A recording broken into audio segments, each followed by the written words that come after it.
Welcome to a special episode brought to you by YourTeen Magazine in collaboration with Cultivating Roots, where parenting meets the teen years head on. We are so excited that you have joined the conversation. And let's be real, those teen years, they can feel like a roller coaster. One minute you're making dinner with your teen, and the next they've literally slammed the door and disappeared into their room. We're teen experts with a combined experience of over 3 decades and the co-founders behind Cultivating Roots, an online platform dedicated to supporting parents navigating the ups and downs of raising adolescents in the 21st century.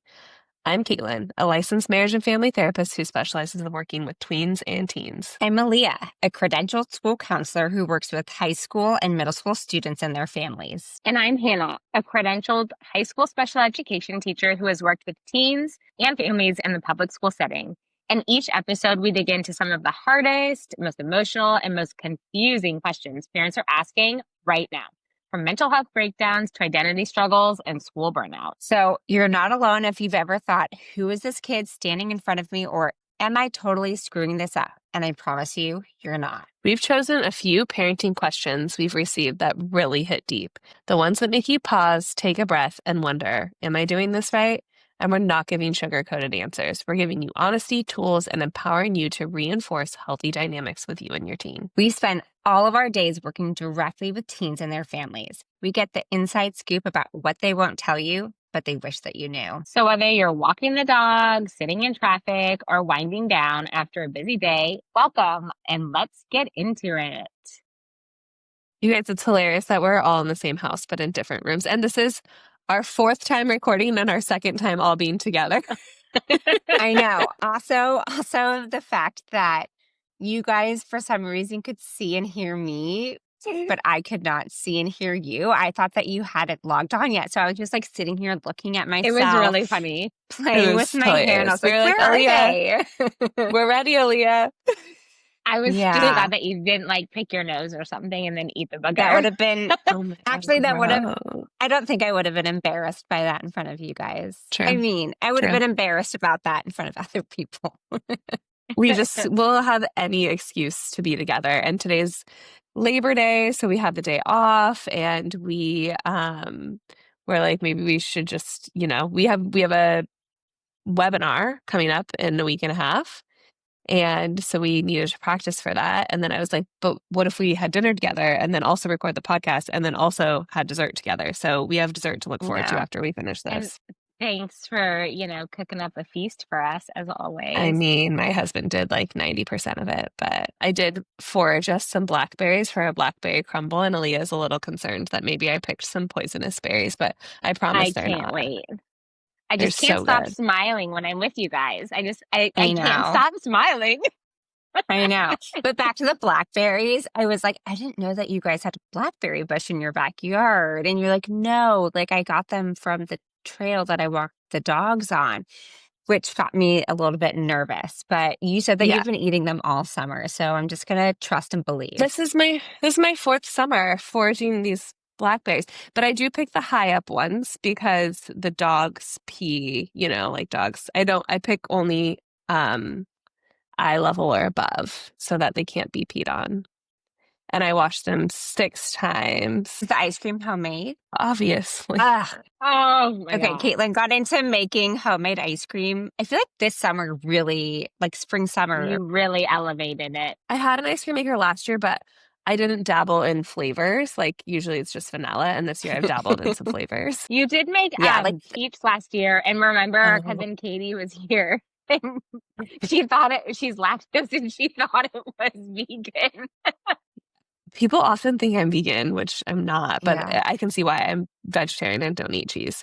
Yeah. I was really worried when you told me that when we first became friends that you didn't like cheese, because it really made me so sad.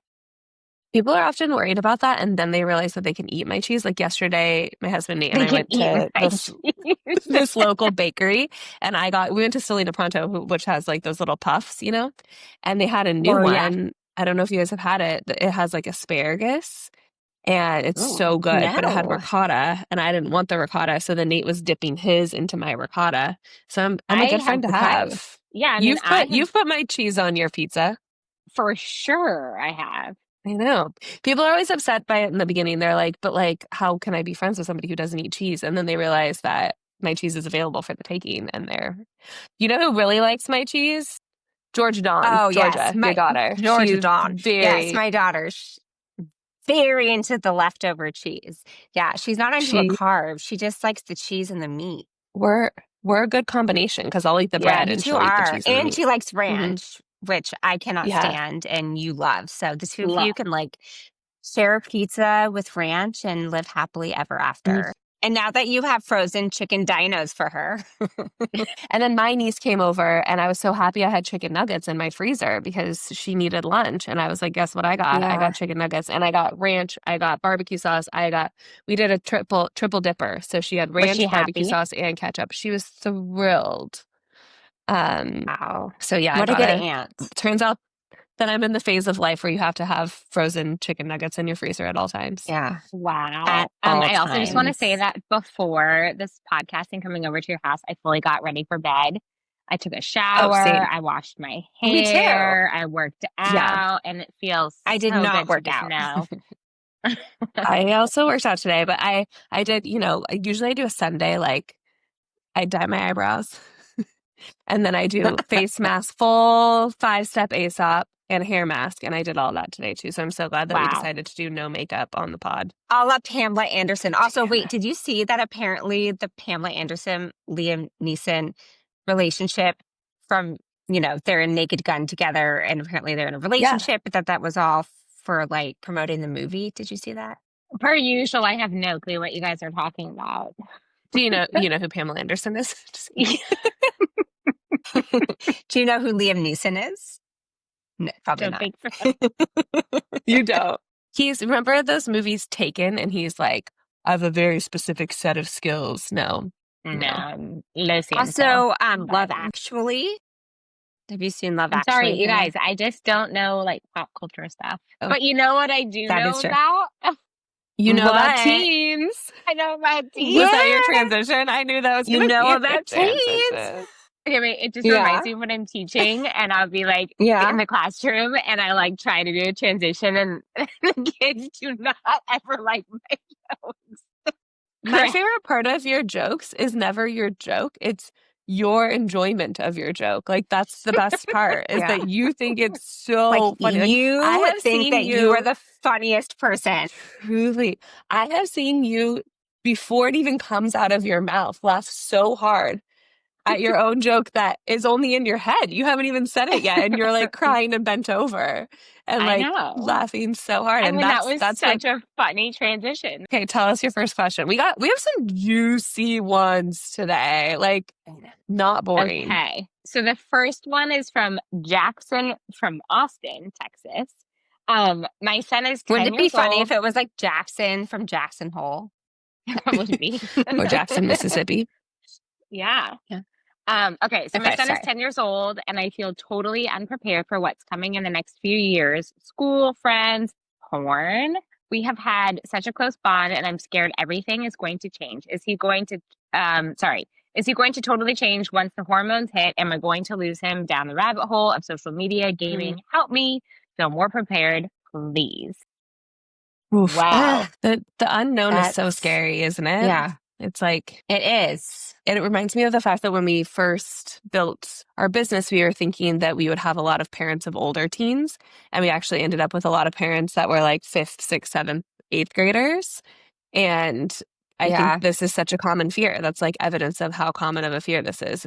It's the fear of what you don't know. And then when you're in it, you figure it out and you learn and you adjust and you adapt. But when it's the lead up, especially in this society where so much of it is fear based around teenagers. So it's really valid. And I think a lot of what teens and adolescents are facing today is not what we as their parents or like this generation of adults faced when we were young people. So True. it's things that maybe we aren't personally familiar with. Like we didn't deal with these things when we were in that stage of life. So we don't have that personal reference point, which also might make it feel a little bit scary. Yeah. And I liked Caitlin too. I feel like you mentioned this that like when somebody has a baby, it's like they have no idea because of what is going to happen, and you feel totally unprepared. And that's kind of like this phase too, where Mhm. it's just all so unknown. Yeah, but I think that the important thing that this parent is doing is the opposite of me, which is just being in denial that it's happening. And they're reaching out for help. They're trying to figure it out, right? I'm like, oh, I'll deal with that next month when it happens. And for those of you who are listening for the first time, Caitlin's referencing the fact that she's having a baby next month. Correct. Allegedly. Allegedly. But I think that that this is important. You're out there asking for help, asking for resources, and that's why we exist. We exist for this exact purpose, because there is nothing that is more important than your connection with your kid, and there's nothing that will support that connection more than you feeling empowered and confident and calm as a parent. And so taking those steps to feel more prepared so that it doesn't feel like everything's just coming at you is crucial. And there's resources like Cultivating Roots. We have our course, Making Adolescence, and learning more about the teen brain. And like you mentioned, they mentioned hormones and how that plays into things in teen brain development. And all of that can help you just feel like you have some sense of power over the situation. Because a lot of parenting a teenager is not having power. You have way less control over parenting teens than you do little kids. Like, you can't pick your teen up and force them to go to school, you know? And did you mention the latency phase too? Yeah. So when your kids are little, they're this phase, which is depends on the kid, but roughly around like 5 or 6 until like 9 or 10. And it's that sweet spot before puberty. But after those like really hard years of just trying to keep them alive. And it's the honeymoon phase. It's like they are still obsessed with you. They still think you're the coolest thing in the world, but you're not worried about them like drowning, choking, all of these really scary things. And they have more independence. And so you're coming fresh off of that and then like smacked in the face with teen years. So it can feel like a lot. What I would say the most important thing for this parent to take away with them going into this developmental stage is that whatever they do, the most important thing that they can do and that they have control over is to maintain their connection and trust with their adolescent, with their child. And that connection is going to look different as your child gets older. And so I think part of what this parent is doing is they're asking that question, like, what is this going to look like? How is this going to change? And I think being able to think through what that might be and how that might play out is so important, because that is the most important thing that your child can take with them through the ups and downs that they're going to experience. If they know that they have a loving parent or caregiver at home, that no matter what they do, that their parent or caregiver is still going to love them, to accept them, to help them and support them, no matter what, then you will be able to get through the hard things, because there will be hard things. Like, that is the reality. There will be hard things. Sure. But if your child knows that you are there with them on the journey, then that's the most important part. And a lot of that has to do with the way that you choose to communicate with your child during this stage of life, because all of those brain changes that are happening and the hormones that are raging cause your child to interpret the things that you're saying in a way that maybe you're not intending them to be interpreted. So you have to be really careful about the way that you choose to engage with your child during this stage. And again, that's part of, in our course, what we talk about is using that non-judgmental language, being curious instead of criticizing, asking questions that are open-ended. So that I feel like it's the I most just important thing. I wish Jackson could just take our course, because I feel like this is exactly what we Jackson cover. will send you our course. Like, Email us. you're our prime target, because it's okay to be afraid of this time. Yeah. And you don't have to live in the place of fear. And it's so easy to turn to all like the fear mongering stuff. We always say fear sells. That's what's going to grab you, right? That's what does well on social media, and that's what does well in selling books. And and it's okay to be afraid of this time, but you don't have to live in that fear. You can live in an empowered place as a parent. And there are strategies and skills to help you get through it. Because if you're operating out of fear, you're probably that connection piece is gonna be impacted. And that's Definitely. really unfortunate. So Yeah. a moral of the story is Email us, take making Jackson. adolescence. Yeah, hit us up. Yeah. We got resources for you. We do. Okay. So this one comes from Lodi, California. So shout out to my hometown. We did change the names on these just to protect people's confidentiality. But this is we're going to call her Jennifer. So she has a 14-year-old daughter. She's a freshman in high school. And she has no friends. I'm so sorry, Jennifer. She's the type of kid where everyone knows her and she knows everyone, but she doesn't have any solid friendships with anyone. I know she's lonely because she's told me so in the past. She's an only child. Oh, that's hard. Do I try to teach her how to make friends? Do I need to schedule a meeting with her counselor to talk about this? I'm at a loss and ultimately fear for her mental health down the road. She goes on more, but she's kind of talking about how she wanted her daughter to have a birthday party and like there was nobody to invite and all of those complicated pieces. So I'm so sorry, Jennifer. That sounds really, really challenging to witness. And it's so hard when we want something so badly for our kids and see it not working out. And again, not within our control. We have a whole blog on this. We have so many resources. It's interesting that she said, like, reach out and schedule a meeting with her school counselor, because I have had parents reach out to me about this exact thing. And so, I mean, I think a lot of kids are in this same situation and are having a hard time building connection. So first of all, Jennifer, your child is not alone in feeling this way or experiencing this. And sometimes it just helps to know that you're not the only one. It doesn't solve the problem, but there are other people who are also going through the same thing.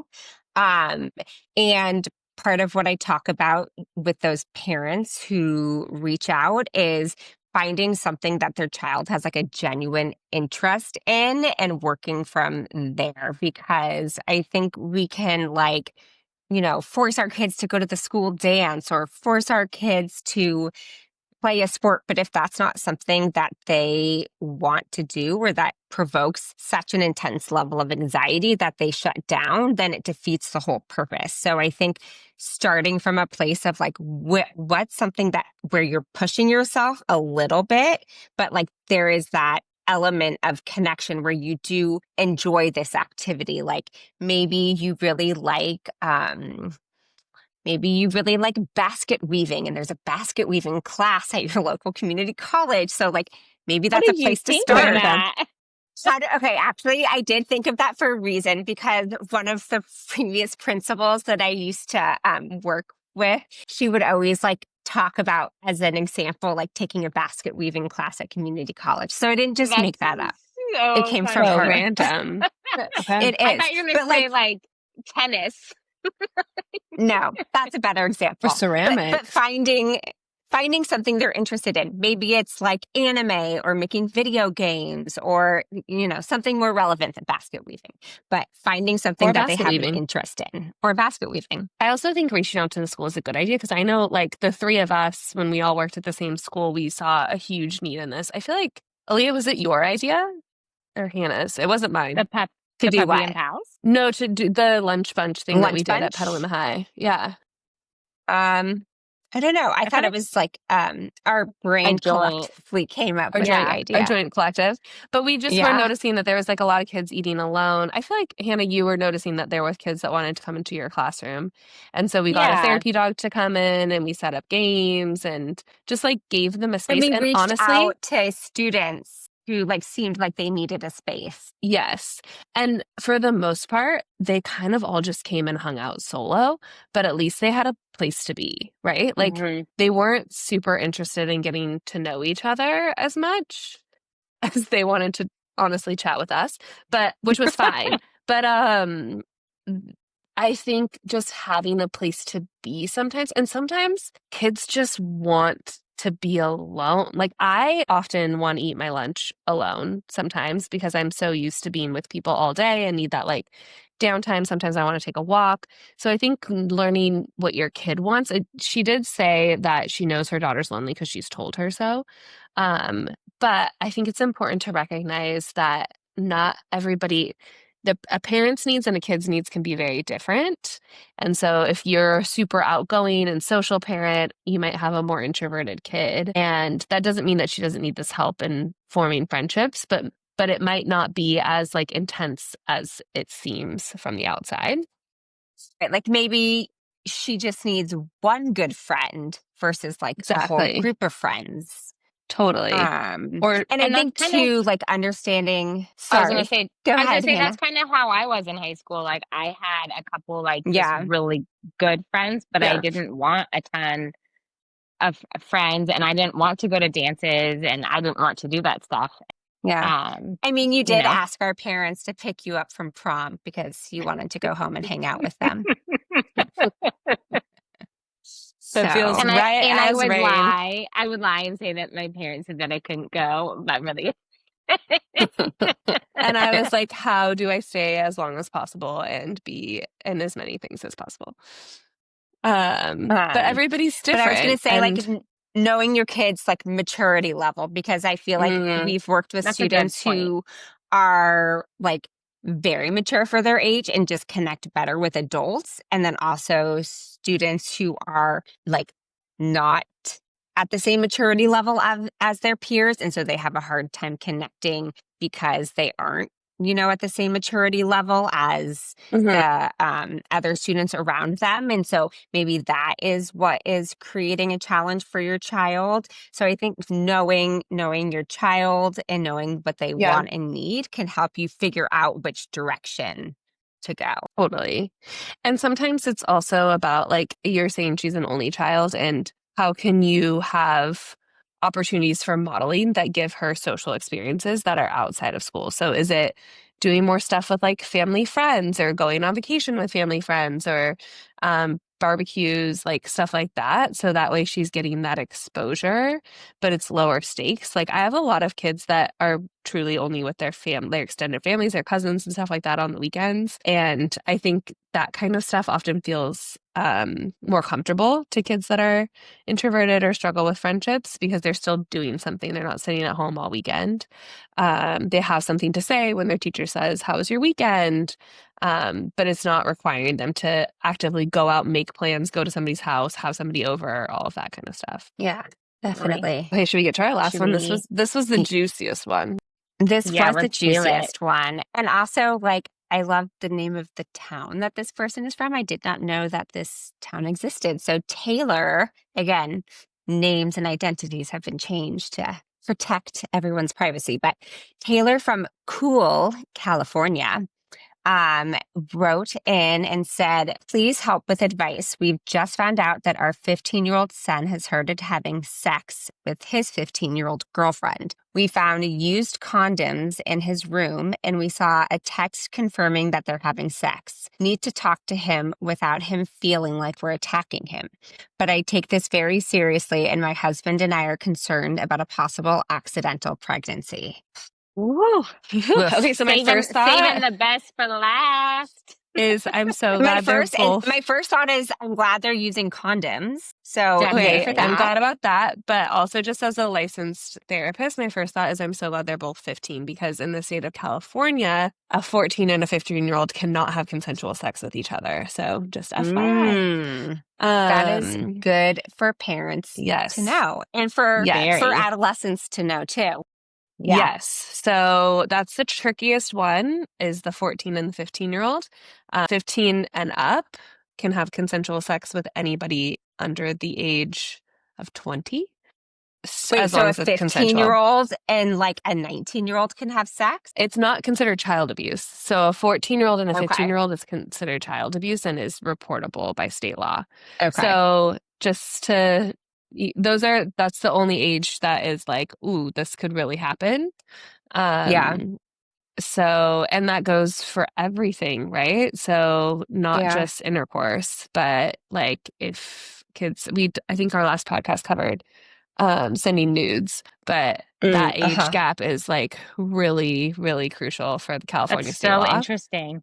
I always tell kids that I have like a chart in my office and I show them, especially because I work in a middle school. So there's some 14-year olds and 15-year olds that cross paths. So I'm really glad they're both 15. I'm really glad they're using condoms. These are the wins. Yes, these are the wins. Uh, I think that these are valid and legitimate concerns from this parent, because Hmm. obviously, the potential consequences of having sex are high. They include pregnancy, they include sexually transmitted infections. So these are lifelong concerns, challenges, issues that could arise from the choices that her son is making.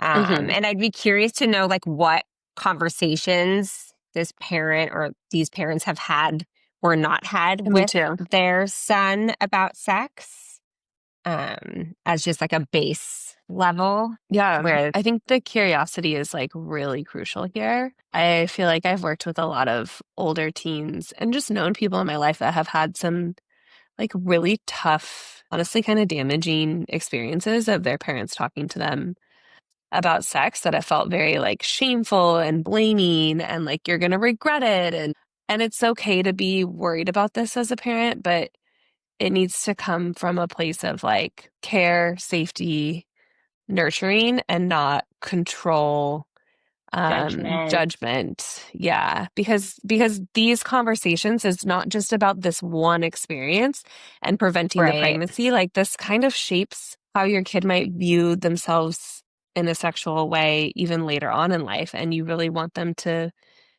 feel confident and comfortable in who they are. And so addressing it as like, hey, we want to make sure that you're being safe and that you are everything is consensual. Like I think those are the things, and we have a blog for that too, of how to talk to your kid about affirmative consent. And it sounds like, did we read that it was a boy having sex with a girl partner? Yes. Yes. I mean, in all dynamics and relationships, I think affirmative consent is a crucial piece of sex conversations. It's not just about condoms and safety and these are our expectations. It also has to be around making sure that your kid is not doing anything they don't want to do and they are in a respectful dynamic with their partner of making sure that Yeah. there's open communication and trust.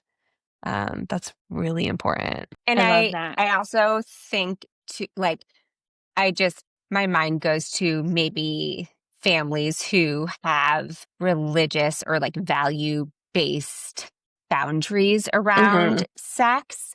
And, we know that abstinence only campaigns, they don't work, they don't prevent Yeah. teenagers from having sex. And so if, that is, if this parent is coming from that place, um, just to keep in mind, like kids are going to do what they want to do regardless of what we Hmm. tell them. Like if your child wants to have sex, I hate to break it to you, but like they will find a way to have sex. And so Yeah, something that gonna we talk happen. about in our course around boundaries is um harm reduction, which is this idea that, if your child is going to break a safety related boundary, you want them to be able to have the tools and the skills to make safe choices around that. So in this instance, everything that you just said, Caitlin, like making sure that your child understands affirmative consent, making sure that your child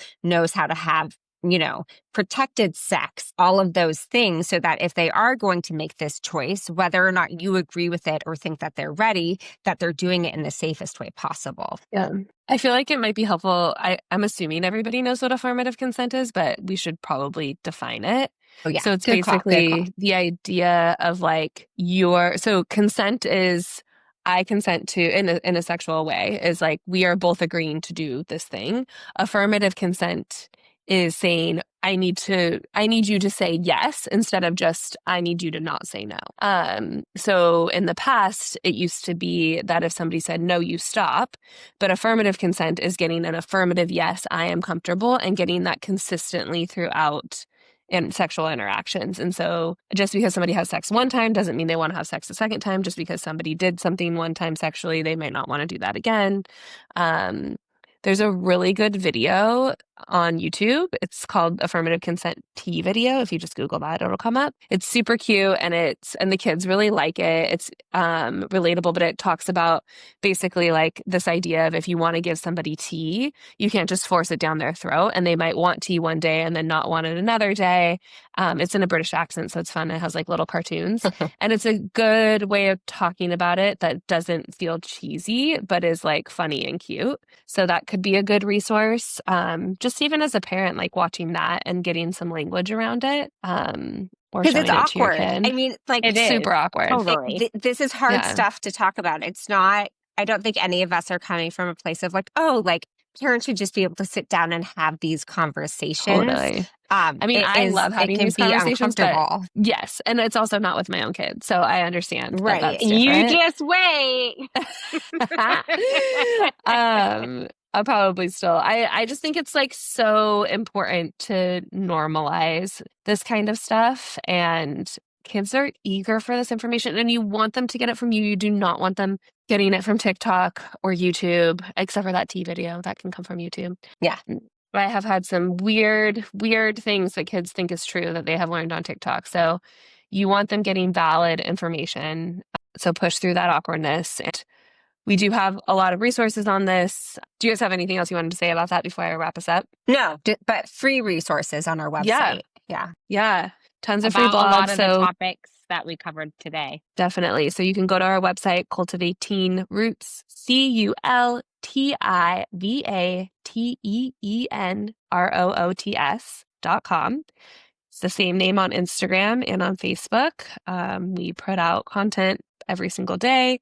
So find us on there, and you can see our offerings there as well. Anything else? And if you have any questions, DM us. Yeah. Yes. Please send us your questions. We're loving You can hearing. send it to us or YourTeen Mag.